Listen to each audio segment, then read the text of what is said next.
Hi friends, எல்லாத்துக்கும் வணக்கம். And இன்னைக்கு வந்து பார்த்தீங்க அப்படின்னா, நான் ரீசெண்டாக ஒரு ஆர்டிக்கல் படித்தேன். அது மட்டும் இல்லாமல் அது ரொம்ப இன்ட்ரெஸ்டிங்காக இருக்குது அப்படின்னு சொல்லிட்டு ஒரு பாயிண்ட்டை பிடிச்சா அது வந்து ஒன்று கனெக்ட் ஆகும் இல்லையா? ஸோ அந்த மாதிரி வந்துட்டு நிறைய விஷயங்கள் வந்து கனெக்ட் ஆகிட்டே இருந்தது. நல்லா ஜாலியாக இருக்கே, இன்ட்ரெஸ்டிங்காக இருக்கே அப்படின்னு சொல்லிட்டு சரி இதை பற்றி நம்ம வந்துட்டு சொல்லலாம், நிறைய பேர் வந்து தெரிஞ்சுக்கிட்டோம் அப்படின்னு சொல்லிட்டு தான் நான் இந்த வீடியோ மேக் பண்ணுறேன். கோஸ்ட் ஷிப் அப்படின்னா ஆமாம், உண்மையாலுமே வந்துட்டு இது ஒரு கோஸ்ட் ஷிப். அண்ட் இது வந்து பார்த்தீங்க அப்படின்னா வந்துட்டு உங்களுக்கு வந்துட்டு நான் சொல்லவே வந்துட்டு ஒரு சில விஷயங்கள் வந்து உங்களுக்கே வந்துட்டு ஆமாம் இல்லை அப்படிங்கிற மாதிரி வந்துட்டு திங்க் பண்ண வைக்கும். ஃபர்ஸ்ட் இந்த கோஸ்ட் ஷிப் வந்து பார்த்தீங்க அப்படின்னா 17th centuryல தான் வந்துட்டு இந்த கோஸ்ட் ஷிப் அப்படிங்கிறது ஆரம்பத்தில் இதோட பேர் இல்லை, பட் இதை வந்துட்டு ஃப்ளையிங் டச்மேன் அப்படின்னு சொல்லிட்டு சொல்லுவாங்க. இது வந்து உண்மையாலுமே வந்துட்டு ஒரு டச்மேனால தான் வந்துட்டு இந்த கப்பல் வந்து கடல்ல வந்து சேல் பண்ணிட்டு இருந்திருக்கு. இந்த கப்பல் வந்து 17th centuryல வந்து கேப்டனோட பேர் என்ன அப்படின்னா வேண்டர் டெக்கன் அப்படிங்கிறது தான் இவருடைய பேர். அது மட்டும் இல்லாம இவர் வந்துட்டு ஒரு டச்மேன். இவருடைய கப்பல்ல வந்து நிறைய விதமான சரக்குகளை வந்து ஏற்றி கொண்டு போகக்கூடிய ஒருத்தர். இவர் வந்து என்ன பண்ணியிருக்காரு அப்படின்னா அவருடைய எல்லாத்துக்குமே சரி ஒரு ஓய்வு காலம் அப்படின்னு சொல்லிட்டு இருக்கும் இல்லையா? ஒரு இத்தனை மாசம் வேலை பார்த்தோம் அப்படின்னா கடல்ல குறிப்பிட்ட டயத்துக்கு அப்புறம் வந்து பாத்தீங்க அப்படின்னா அவங்க வீட்டுக்கெல்லாம் போவாங்கல்ல, அந்த மாதிரி இவரும் வந்து பாத்தீங்கன்னா நல்ல ஒரு வியாபாரியா இருந்திருக்காரு.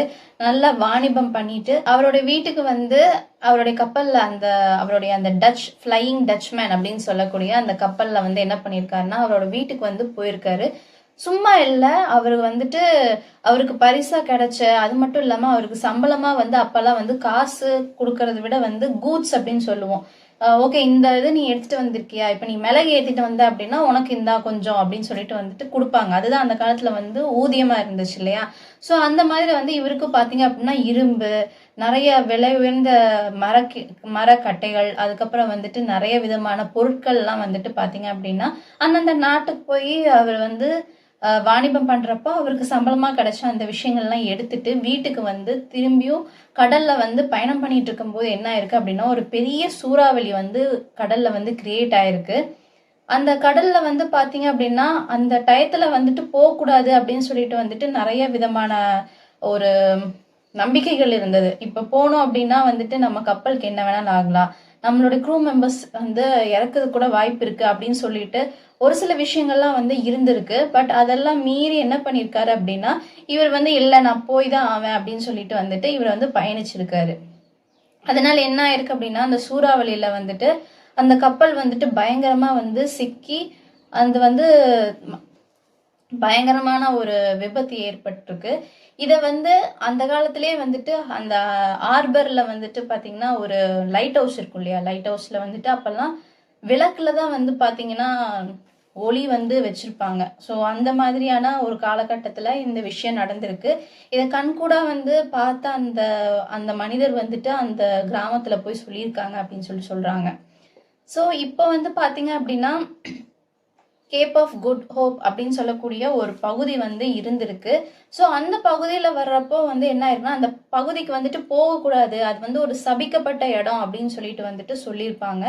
ஆனா அது வந்து பாத்தீங்க அப்படின்னா நிறைய பேர் என்ன பண்ணியிருக்காங்கன்னா இவர் வந்துட்டு வேணும்னே வந்துட்டு இல்லை நான் போய் தான் ஆவேன், என்னை வந்து யாரும் வந்து கண்ட்ரோல் பண்ண முடியாது, நான் தான் இந்த கப்பலோடைய கேப்டன், நான் சொல்றதா கேட்கணும் அப்படின்னு சொல்லிட்டு கிட்டத்தட்ட வந்துட்டு பல க்ரூ மெம்பர்ஸோட வேலை பார்ப்பாங்க இல்லையா அந்த ஷிப்ல. ஸோ அந்த ஒரு க்ரூ மெம்பர்ஸோட வந்து பாத்தீங்க அப்படின்னா அந்த கேப்டனான அந்த ஃபல்கன்பர்க் என்ன பண்ணியிருக்காரு, போய் அந்த இடத்துல வந்துட்டு அந்த கரெக்டாக அந்த லேட்டிடியூட் அப்படின்னு சொல்லுவோம், அந்த மேப்லாம் எடுத்தோம் அப்படின்னா லேட்டிடியூட் லாங்கிடியூட் அப்படிலாம் வந்துட்டு சொல்லுவோம் இல்லையா?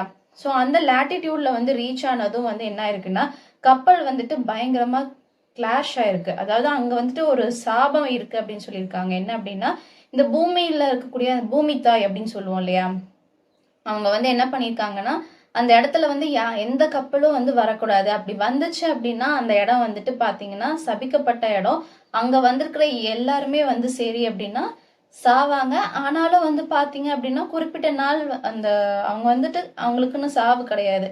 அவங்களோட வேலை என்னவா இருக்கும் அப்படின்னா அவங்கள வந்துட்டு எப்ப பார்த்தாலும் கடல்ல வந்து மிதந்துகிட்டே தான் இருக்கணும், கடல் நீர்ல இருந்துகிட்டே தான் இருப்பாங்க. அவங்களுக்கு வந்துட்டு கரை போறதுக்கான வாய்ப்பு அப்படிங்கிறது வந்துட்டு சுத்தமா கிடையாது அப்படிங்கிற மாதிரியான ஒரு சாபம் வந்து இருந்ததாகவும் அதை வந்துட்டு இவர் வந்து என்ன பண்ணியிருக்காரு அப்படின்னா அவரோட கப்பலை கொண்டு போய் அந்த இடத்துல விட்டு பயங்கரமான ஒரு விபத்து ஏற்பட்டிருக்கு.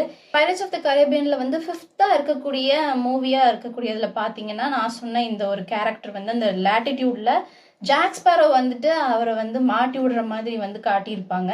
பட் ரியாலிட்டியில வந்து பாத்தீங்கன்னா இவரே தான் வந்து நான் பண்ணுவேன், அதெல்லாம் ஒன்றும் கிடையாது அப்படின்னு சொல்லிட்டு வந்துட்டு இவரா போய் தான் வந்துட்டு அந்த ஒரு விஷயத்த வந்து அனுபவிச்சதா வந்துட்டு சொல்லப்படுது உண்மையான விஷயத்துல. பட் படத்துல வந்து கொஞ்சம் இன்ட்ரெஸ்டிங்கா இருக்கணுங்கிறதுக்காக வந்துட்டு ஜாக் ஸ்பேரோவை ஹீரோவா காட்டணும் அப்படிங்கிறதுக்காகவும் இந்த ஒரு விஷயத்த வந்து அமைச்சிருப்பாங்க. அது மட்டும் இல்லாம இந்த கப்பல் வந்து பாத்தீங்கன்னா சபிக்கப்பட்டதுனால இது தண்ணிலேயே தான் இருக்கணும், மேல வந்துட்டு காத்து அந்த மாதிரியான விஷயங்கள்ல வந்து டிராவல் பண்ணவே கூடாது அப்படிங்கிற ஒரு சாபம் வந்து இருந்தது. ஸோ இந்த சாபத்தினால பார்த்தீங்க அப்படின்னா அதில் கேப்டனாக இருக்கக்கூடிய ஒருத்தங்க தன்னுடைய காதலியை வந்து இல்லாட்டி கேர்ள் ஃப்ரெண்ட் அப்படின்னு சொல்லலாம்னு வச்சுக்கோங்களேன், அவங்கள வந்து பார்க்கறதுக்கு வந்துட்டு 7 வருஷத்துக்கு ஒரு தடவை வந்து கரைக்கு போகிறதுக்கு அனுமதி இருக்கு. ஆனால் அந்த ஒரு நாள் மட்டும்தான் வந்து அவங்க வந்து கரையில் இருக்க முடியும். மறுபடியும் வந்து அவங்க என்ன பண்ணணும் அப்படின்னா அந்த கேப்டன் பதவியை வந்து மறுபடியும் அவங்க ஃபாலோ பண்ணணும், மறுபடியும் வந்துட்டு அந்த கப்பலில் வந்து பயணிக்கணும் அப்படிங்கிற மாதிரியான ஒரு விஷயம் வந்து இருந்ததாக வந்துட்டு சொல்லப்படுது.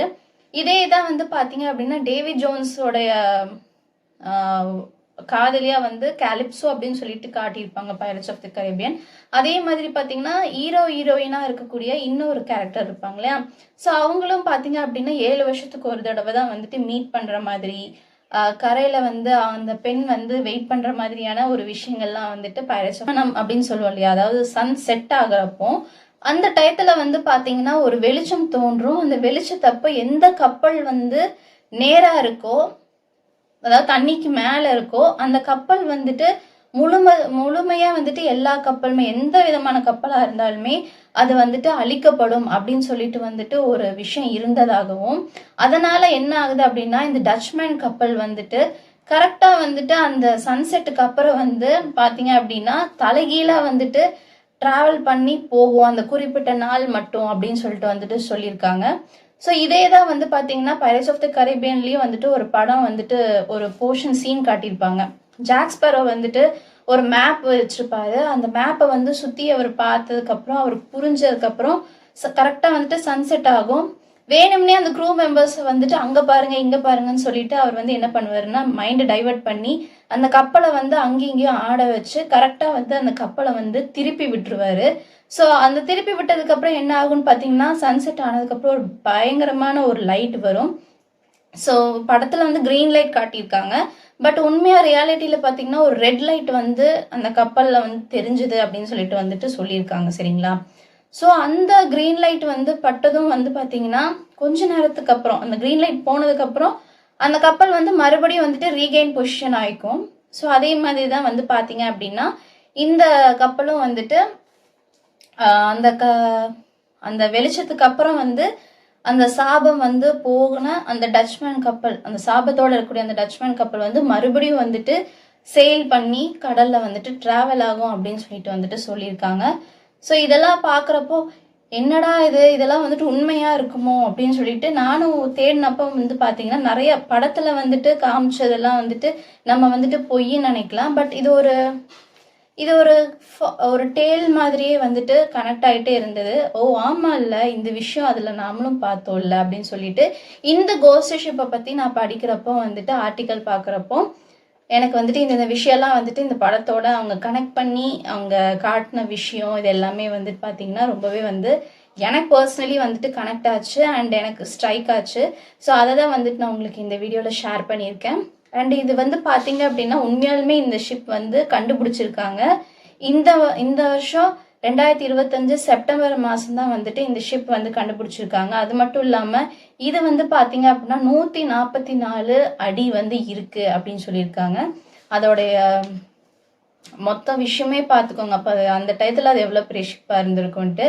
அண்ட் அந்த ஷிப்பில் வந்து நிறைய பேர் வந்துட்டு என்ன பண்ணியிருக்காங்க அப்படின்னா அந்த இரும்பு பொருட்கள்லாம் இருக்கு இல்லையா, அதெல்லாம் வந்து இப்போவும் அந்த ஷிப்பில் வந்து இருக்கிறதாகவும் அந்த ஷிப்பை வந்து அவங்க வெளியே எடுக்கிறதுக்கு ட்ரை பண்ணுறாங்க. பட் அது வந்து எடுக்கிற அந்த ஒரு என்ன சொல்கிறது நல்ல நிலைமையில இல்லை. பட் அங்கே வந்துட்டு ஷிப் இருக்கு. லேக் மிச்சிகன் அப்படின்னு சொல்லக்கூடிய ஒரு லேக்ல தான் வந்து பார்த்தீங்கன்னா இந்த கப்பல் இருக்கு அப்படின்னு சொல்லிட்டு கண்டுபிடிச்சிருக்காங்க, இந்த கோஸ்ட் ஷிப் அப்படிங்கிறது. அது மட்டும் இல்லாமல் இந்த கோஸ்ட் ஷிப்போடைய வருஷம் எத்தனை வருஷத்துக்கு முன்னாடி அப்படின்னா 140 வருஷத்துக்கு முன்னாடி வந்து பார்த்தீங்கன்னா இந்த ஷிப் வந்து மூழ்கி இருக்கு அப்படின்னு சொல்றாங்க. அது மட்டும் இல்லாமல் 19 வருஷம் வந்துட்டு இந்த ஷிப் வந்து ஒர்க்கிங் கண்டிஷன்ல தான் இருந்திருக்கு. 19 வருஷத்துக்கு அப்புறம் தான் ஏற்பட்ட அந்த நைட்ல ஏற்பட்ட ஒரு சூறாவளி புயல்னால இந்த கப்பல் வந்து மூழ்கி இருக்கு அப்படின்னு சொல்லிட்டு சொல்றாங்க. ஸோ இந்த கோஸ்ட் ஷிப்புக்கு பின்னாடி இருக்கக்கூடிய ஒரு சில விஷயங்கள்லாம் வந்துட்டு உங்களுக்கு வந்துட்டு நான் சொல்லியிருக்கேன். இன்ட்ரெஸ்டிங்காக இருந்திருக்கும் நம்புகிறேன். அடுத்த ஒரு வீடியோவில் சந்திக்கிறேன். Until then bye from Twinkable Aani.